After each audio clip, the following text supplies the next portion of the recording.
And this is Miss Holly. Hi. We are here in a beauty salon today to learn what a hairdresser does and what kind of requirements are for doing the job or anything along those lines. So Miss Holly, you want to introduce yourself? Yeah, I'm Holly Cool. I've been doing hair for about 9 years. And so we do haircuts and hair colors, perms. When you do hair school, you actually get to learn all kinds of different things. It's not just doing hair. You learn about the health of your hair, the health of your skin. You learn science and art and colors. So it's all basically one big thing combined, but it's doing art every day. Okay, so you said that you have to go to school. So you can't just come in and pick up some scissors and learn from somebody how to cut your hair, or do you have to go to school for it? You do have to go to school. So you go, and it's anywhere from about a year to 2 years, depending upon how long it takes you. And then after you're done with your school, you have to do 1,500 what we call technical hours. And that basically means at the school we have to do 1,500 hours of services. And services are like haircuts? Yes, haircuts, perms, nails, facials. Okay, so we're going to have Miss Holly show you what a hairdresser does when you come into the hair salon.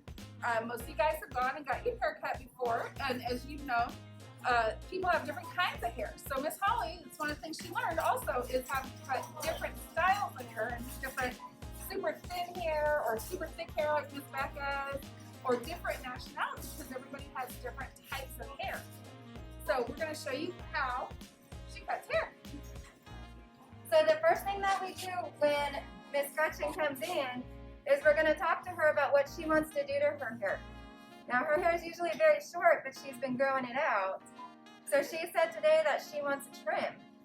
And the important thing about trims is to ask how long it is, because to me, a trim might be an inch or two of hair. But to Miss Gretchen, it might be only about that much. To Miss Gretchen, it might be 10 inches. Actually, just an inch or so. Huh? Just an inch or so. Just an inch or so? Okay. So there's times that people will come in and get their hair all cut to one length. And then we can add layers, which is basically cutting up a little higher. And it'll give her hair some shape, so it's not just straight and boring.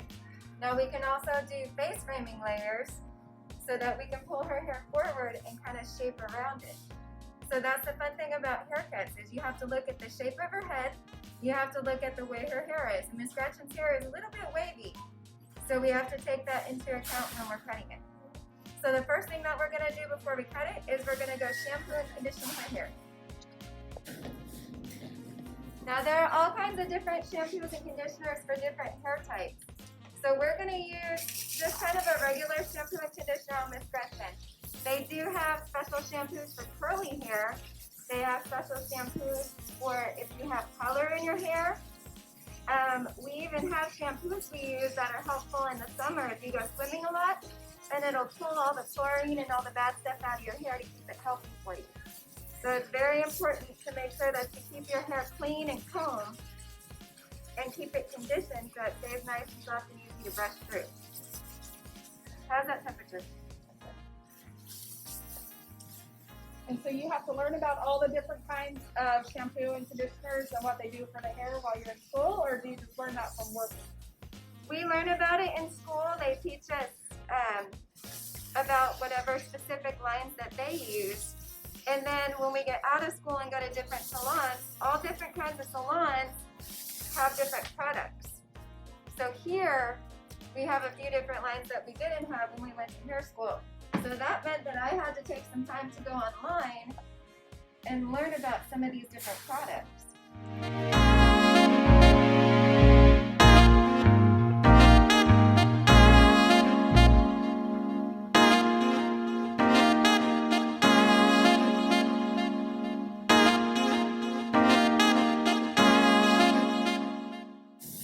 Now, one of the other things that they teach us in hair school about shampoos and conditioners that a lot of people don't know is that your hair has follicles on it.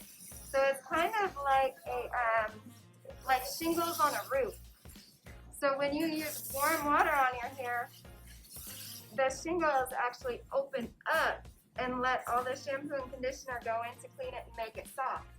And so there's some people, when they have color in their hair, that they wash their hair with cold water, which is not very fun because I don't like cold showers.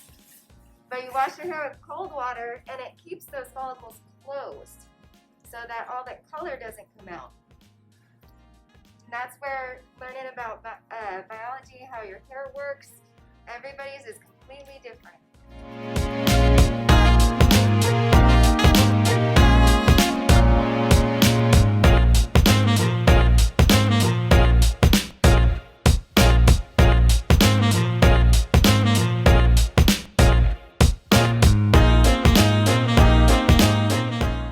Alright, so I am spraying some conditioner into Miss Gretchen's hair, and that's going to keep it from knotting and tangling when I brush it. A lot of you guys probably use that at home after you get out of the bathtub and your parents spray that into your hair to make it easier to comb through. So what we're going to do is we're going to comb all of her hair back. And where do you usually part your hair, Miss Gretchen? Wherever it falls. Wherever it falls. So we're going to separate this hair into 4 sections. And this is going to make it easier for me to be able to cut it. Because if we cut it all in one big chunk, her hair is going to be choppy and it's going to look like a goat shoot at the bottom of it. And we probably don't want that. So we'll comb these sections out and clip it up.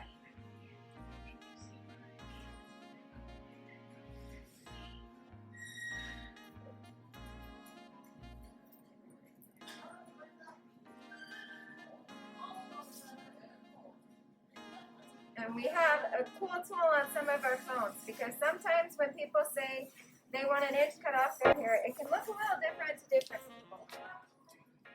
So on a lot of our combs, we have these little marks right here that show exactly 1 inch, 2 inch, 3 inch. So when I look at Miss Gretchen's hair and go like that, that's about an inch of hair. So that way we can make sure that she's not going to get upset. I'm not going to cut off too much, and I'm not going to cut off not enough. It'll be exactly an inch. Because you can always cut more off, but you can't put it back on. Exactly. I've tried gluing it once. It didn't work very well.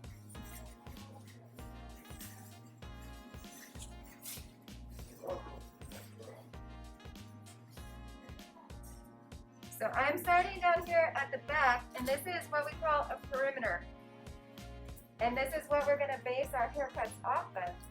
So when I cut this, it's very, very important for me to measure it perfectly because I'm going to guide all my hair back to that starting line. So we go down to about here, and there's the inch. So we're just going to trim that up.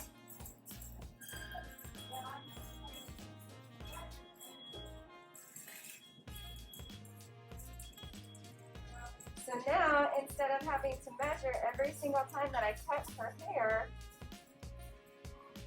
when I go to my next section and bring it down, I can use this perimeter that I cut to keep it all the same length and make it easier.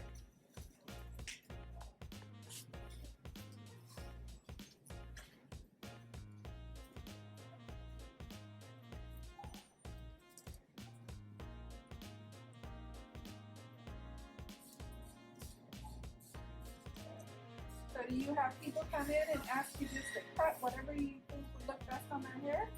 I have definitely had a couple of people come in and ask that, and it's really fun. We use Pinterest and the internet a lot because you always want to ask people questions about their hair. And there's certain things that, like if you say do a short hairstyle on somebody, well, some short hairstyles really don't look as good if you don't style it every day. So those are important things to ask because if you just blow dry your hair and leave it or air dry it, we're going to want to cut it a different way. Miss Holly knows all about that. That's how Miss Gretchen does. Mm-hmm. I truly do. I usually send her like 5 or 6 pictures and say, what'll work with what I know. Well, and it's really neat too because one of the things about being a hairdresser is that styles change all the time. All the time. and somebody will try something new and maybe post it online, or somebody sees them walking around, and then somebody says, I want my hair cut like that too.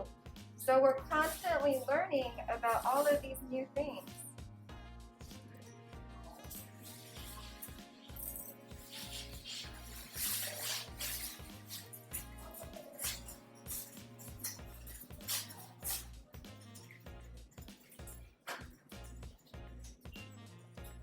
And when we say it's like doing art every day, think about like when you go to art class and you learn how to paint. Your teacher shows you different colors. And if you've ever learned the color wheel, that shows, you know, your primary colors are blue, yellow, and red. And your secondary colors are purple, yellow, and green. So one of the things that's fun about the hair coloring and using that color wheel is, let's say for instance, if Miss Gretchen decided she wants to make her hair blonde. She said no. But if she decides she wants to make her hair blonde, there are different levels of hair color, and hers is really dark. So if I put lightener on it, it would actually, before it turned blonde, it would turn red, and then it would turn orange, and then it would turn yellow. And yellow is usually not a very pretty hair color unless you want it. So then the other thing that we do after that is we will actually put what we call a toner, which is a different type of hair color. And if her hair is really yellow, we would actually put a hair color that has purple in it, because purple is the opposite on the color wheel of yellow. And that would actually cancel out that really yellow color and make it a really pretty soft blonde. So all of these different colors that we use, we can find ways to make it completely different. We have some colors that are pre-made in a book, and people can pick from color swatches, which is just a little piece of hair, or we can actually make our own, which I do a lot. Because somebody will say, I want this really pretty brown, brown that has some red in it, but I want it just a little more red. And I've had people say they want it brown, but they want a little bit of a purple tint to it. So we can go back there and look at all of our tubes of color and look at our swatches and figure out what colors that we're going to use to make it look red or purple. And that has a lot to do with the chemistry as well, right? It does. It very much does. And they also have different types of hair color for people like Miss Gretchen that have gray hair. You told me they were wisdom sparkles. They are. We call it nature's bling. But sometimes when your mom or dad's hair starts getting gray, it actually won't hold color the same way that the brown hair would. So it has more color in the tube, like more pigments in it. And it has to soak into that gray and be stronger than a regular hair color is. So there's not just, we go in the back and we pick a brown. We have to look at what color her hair is and what she's going for. It's super fun. So now what I'm doing is putting layers in her hair because she doesn't want it all in length. And there's all kinds of different layers. So you basically look at the shape of her head. So if I pulled her hair straight up and cut like this, that would be called a square layer. If I went like this and gradually cut her hair down, that's a round layer, like a circle. But what I'm doing with her is called a concave layer. So we're actually going to make it sort of a line like that and then cut it off. And that's going to make her hair have some more shape.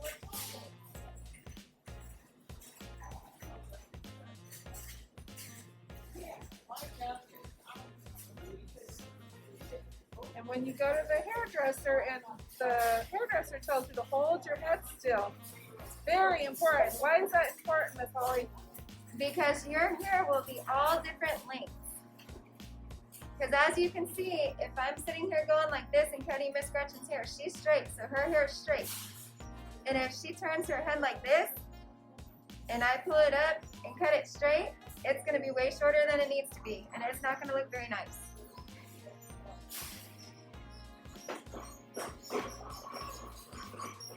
And if you wiggle too much, then you also run the risk that the person cutting your hair might cut their hands. Or cut your ear. Yeah, cut your ear, especially if they use haircuts with these little trimmers around it. Those little trimmers, those can get you. So that's why we tell you to stay very still. And we want to make sure that you look awesome.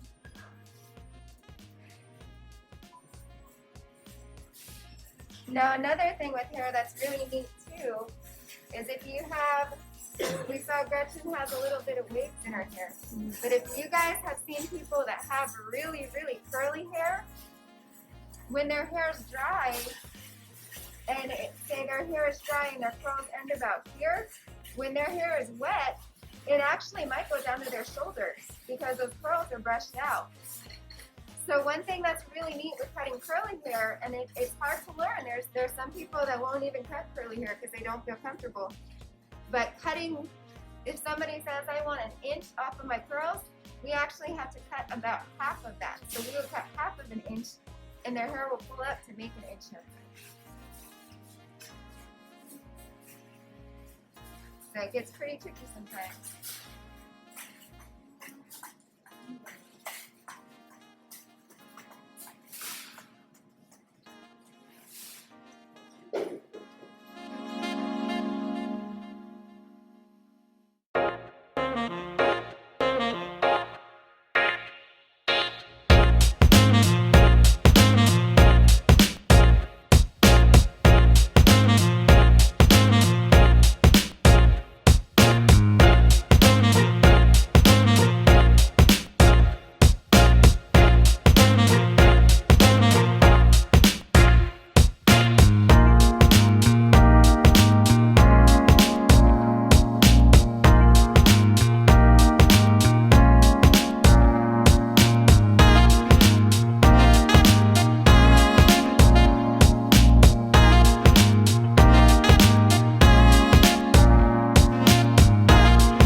Excuse me. So it's really safe to come to the hairdresser right now.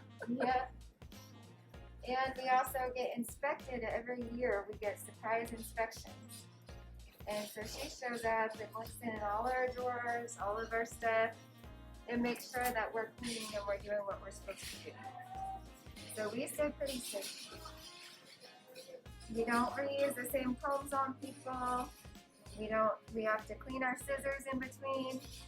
So when I'm done cutting your hair, I have this little bucket down here that I'll throw my stuff in so that I can clean it later.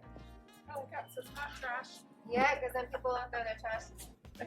And then I would take my scissors or shears and wipe them off. And we have this spray cleaner over here that's basically Lysol on steroids. And so we spray it on the shears and let it dry. So if anybody has anything bad in their hair, any kind of germs, any kind of leftovers, it cleans it off of the shears so I can use them again on the next person. So we never use anything that touched Miss Gretchen's head is not going to touch anybody else's before it gets cleaned. And that was true before coronavirus, and it's still even more so now. Yeah, the only thing that we've really changed with the coronavirus is we use hand sanitizer in between every client, which we kind of did before anyways, and we have this spray alcohol. And it's basically the same thing as sanitizer, but it's really liquidy. And we'll spray it all over the chairs, all over our station, and then let it dry, and it kills all the germs. So the next person that comes in is going to be kept healthy from it.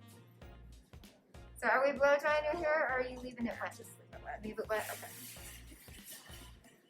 Since I don't own one, it shocks them when you hair dry it. And yes, you heard that right. I do not own a hair dryer. I don't own a curling iron. I do not own any of those tools. Yeah, she just comes over and uses mine if you need it. Occasionally. But now if you look at the back of her hair, you can see that her ends are all trimmed up and clean. and she has those shorter pieces that go into the longer pieces, and those are her layers. Now sometimes there's going to be people that say they want their hair blow dried. Miss Gretchen does not want her hair blow dried. So if somebody does say they want their hair blow dried, we have all kinds of different brushes and sizes that we can use on people's hair. So if somebody has really long hair and wants big curls, we're going to use a big round brush.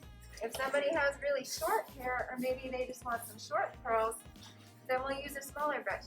But all of these different things change the shape of people's hair.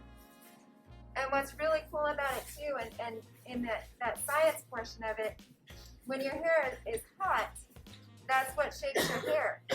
But you have to let your hair cool off, and whatever shape your hair is in when it cools off is what shape your hair is going to be when it's done.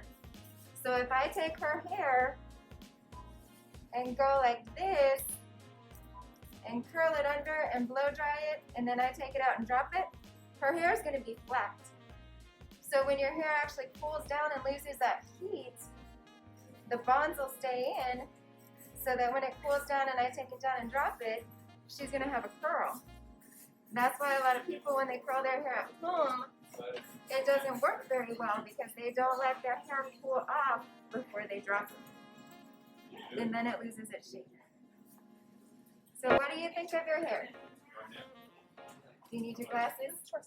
It's $15.97 for the haircut.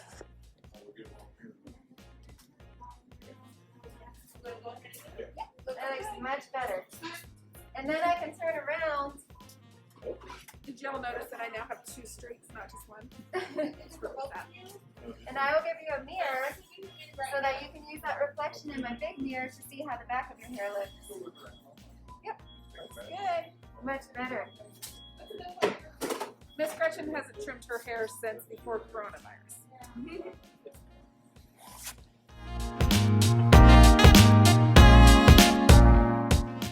So these are different things that we use. This is a hair dryer, a really big hair dryer.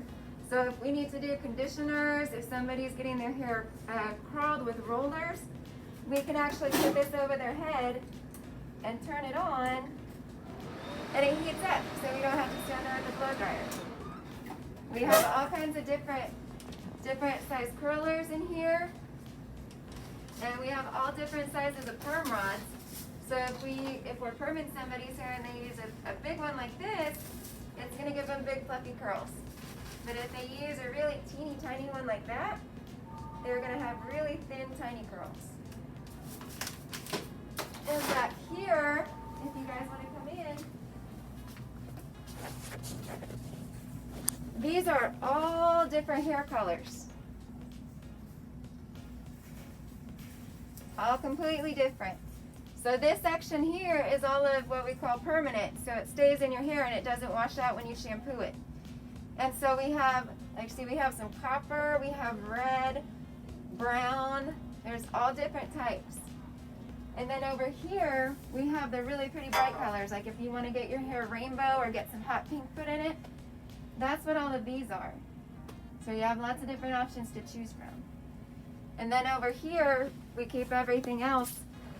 And you can see how much stuff we use. We have perm kits, we have all kinds of bowls and brushes, and then I have these over here that I use, which are the same thing as painting a picture.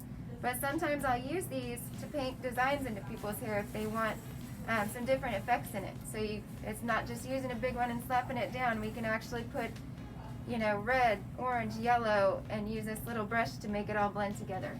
My child once had a pirate's flag painted into his hair and permanently dyed. It was really kind of cool.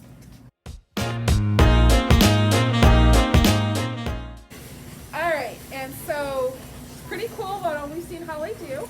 She's shown us how she cuts hair and how all the different colors that she can use and what she can pretty much do with your hair. So my question to you is, what is your favorite thing about being a hairstylist? What do you just absolutely geek about it? My favorite thing about being a hairstylist is making people feel happy about the way that they look. Everybody is very very particular about their hair, and everybody likes being different and unique, and that's one of the most fun things about it. Because people come in and say, I don't like my hair, and they're sad about it. They don't like the way that it's styled, and we can go through and figure out how they want it cut, teach them how to style it, and almost every time people walk out of here with a smile on their face, and it makes them feel better. And that's what I love about it. Cool. All right, well, thank you, Miss Holly. We learned a lot today, and as everybody knows, that's my number one goal, is to learn something. So have a good day. We'll see you soon.